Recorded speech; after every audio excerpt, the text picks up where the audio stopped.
We got to spend this weekend with my grandsons, two of them. There's a total of six of them already, and one granddaughter and another one on the way, another boy. But this weekend, the 3-year-old and the 1-year-old were here for a long period of time, and I get to hear about the cutest thing on the face of the earth when you give them something, and even though they're very little, the 3-year-old talks very clearly with everything, but the 1-year-old now says very much like his brother used to say, thank you, thank you. It sounds like Datedu, thank you. But what he's really saying is, thank you. Thank you. Powerful, powerful words, even from a 1-year-old.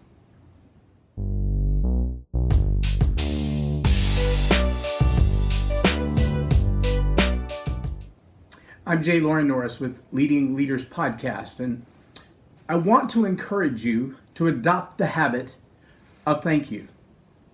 Now, you may not want to try to be cute like a 1-year-old and say thank you, but if you will get in the habit of thank you, when a stranger holds the door for you, when someone lets you into traffic, wave out the window if you can, wave in the back window if you can, any way that you can acknowledge that they did something for you.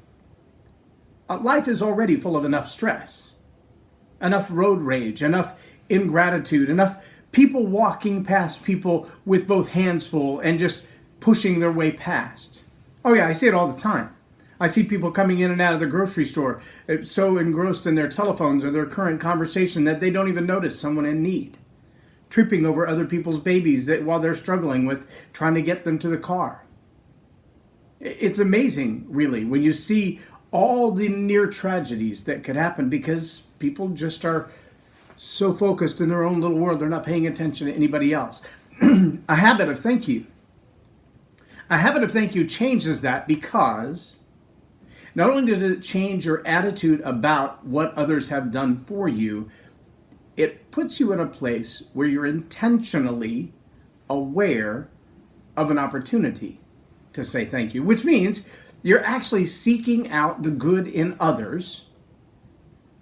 And if you've done any study on mind sciences or subconscious work or what goes on in the universe around you, what you know is you will get more of what you focus your attention on.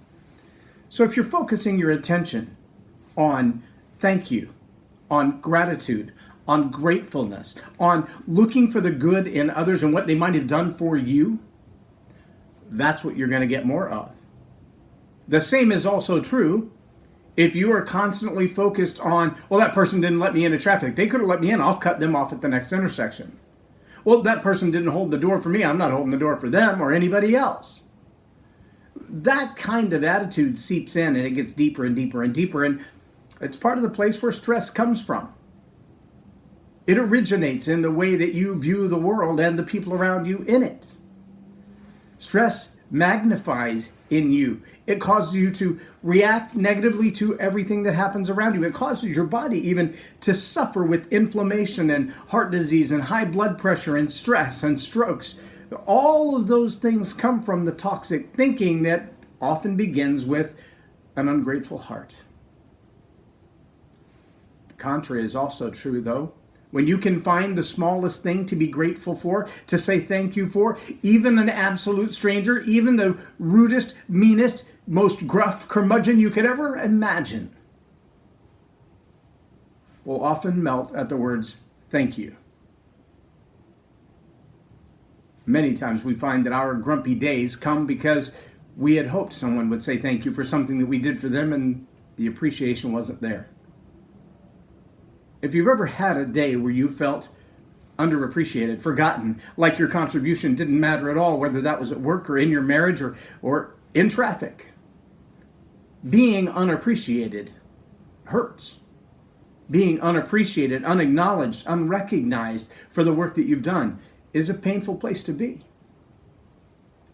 Imagine that you, with the power of only 2 words, can change the direction of someone's day. Maybe even their week, their month, their year, or their life. 2 words. Thank you. Just say thank you. Say thank you when you barely have a reason. Say thank you when you have gigantic reasons.